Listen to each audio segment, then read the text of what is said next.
Actually में देखो, जब हम बच्चियां लगभग 13 से या 15 की उम्र में जब पहुंचते हैं तो हमारे शरीर में कुछ सेकेंडरी लैंगिक चेंजेस आते हैं। उसके साथ ही हम लोग को एक मासिक स्राव स्टार्ट होता है ना, सभी लड़कियों को होता है। और उस दौरान लगभग 4 से 5 दिन हमारे शरीर से अशुद्ध रक्त बोल सकते हैं, है ना, वो बाहर निकलता है। नॉर्मल एक अगर साइकिल देखी जाए, मेंस्ट्रुअल साइकिल होती है इसको बोलते हैं, वो लगभग आपका 28 दिन की होती है, लेकिन किसी किसी में 30 दिन तक भी जाती है, किसी में 32 दिन की भी होती है, ठीक है ना।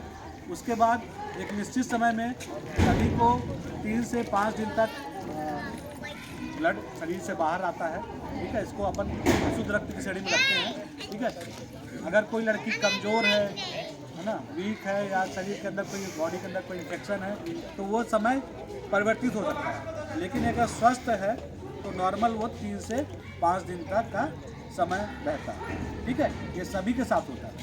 अब इसमें कभी कभी दिक्कत ज़्यादा नॉर्मल पेन होता है, शरीर से रक्त बाहर रहता है कोशिकाओं से, उसका झड़ना बोलते हैं उसको, मतलब शेडिंग ऑफ ब्लड वेसल्स होता है, इसलिए हमको दर्द होता है। लेकिन कभी कभी वो दर्द ज़्यादा भी होता है, किसी किसी को कम होता है, किसी को ज़्यादा होता है। ज़्यादा होने के समय हमको दवा की आवश्यकता होती है, दवा लेना पड़ता है ना कभी कभी, है ना, ज़्यादा कमर दर्द होता है तो नेचुरली हमको ऐसे दवा का सेवन नहीं करना चाहिए, ठीक है ना। नहीं तो बॉडी उसका हैबिचुअल हो जाता है, आदत पड़ जाती है, अगली बार फिर वो आपको दवा लेना ही पड़ेगा।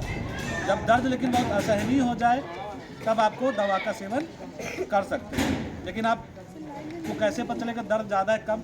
ये आपको आपके घर में बड़ी दीदी हो गई, है ना, घर में मम्मी हो गई, या आपके आसपास कोई बड़ी दीदी है, कॉलेज गोइंग गर्ल्स है, ठीक है, या मितानी दीदी हो गई, या कोई आशा कार्यकर्ता है, उनसे आप चर्चा कर सकते हैं कि दीदी मेरा मासिक स्राव चालू हुआ था और मुझे बहुत दर्द हो रहा है, क्या मुझे दवा लेना चाहिए नहीं लेना चाहिए, वो बताएंगे, ठीक है ना।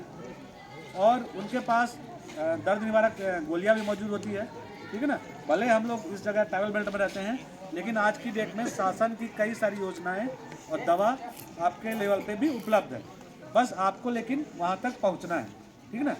दीदी या एनएम दीदी या मितान दीदी हर घर तो नहीं जा पाएगी, लेकिन आप तो उनके घर जा सकते हो, कहाँ रहती हैं, ठीक है ना, तो वहाँ पे आप मिलकर उनसे चर्चा कर सकते हो।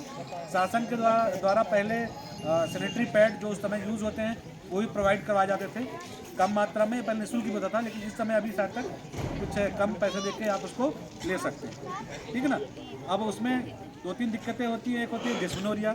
डिस्मेनोरिया मतलब डिफिकल्ट, मतलब मासिक स्राव के दौरान आपको ब्लीडिंग होने में दिक्कत होती है, उसको डिस्मेनोरिया बोलते हैं। कभी कभी बहुत ज़्यादा होती है तो उसको क्या बोलते हैं, मेट्रोरजिया, ठीक है। कभी कभी वाइट डिस्चार्ज भी होता है, उसको क्या बोलते हैं, लिकोरिया। तो वाइट डिस्चार्ज 2-3 कारण हो सकता है। एक हो सकता है कि आपको कमजोरी के कारण वाइट डिस्चार्ज होता है। कभी कभी अगर इन्फेक्शन हो गया है और अगर प्रॉपर साफ सफाई का ध्यान नहीं रखा गया है तब भी आपको वाइट डिस्चार्ज हो सकता है, ठीक। तो ये सब चीज़ें अब जब तक आप किसी से शेयर नहीं करोगे, अपने घर के बड़े बूढ़े महिलाएं हैं जो, है ना, जो उस चीज़ों से गुजर चुकी हैं, तब तक आपको उसके बारे में प्रॉपर जानकारी नहीं मिलेगी। हेलो। तो अभी देखिए, जानकारी तो मैं आपको मोटी मोटी दे चुका हूँ, और कुछ पूछना हो तो आप लोग पूछ सकते हैं, ठीक है ना। महामारी के दौरान क्या क्या चीज़ों को ध्यान रखना चाहिए, एक सैनिटरी पैड का उपयोग करें, ठीक है ना, साफ सफाई का ध्यान रखें, ठीक है, और बहुत भारी काम करने से बचें, ठीक है।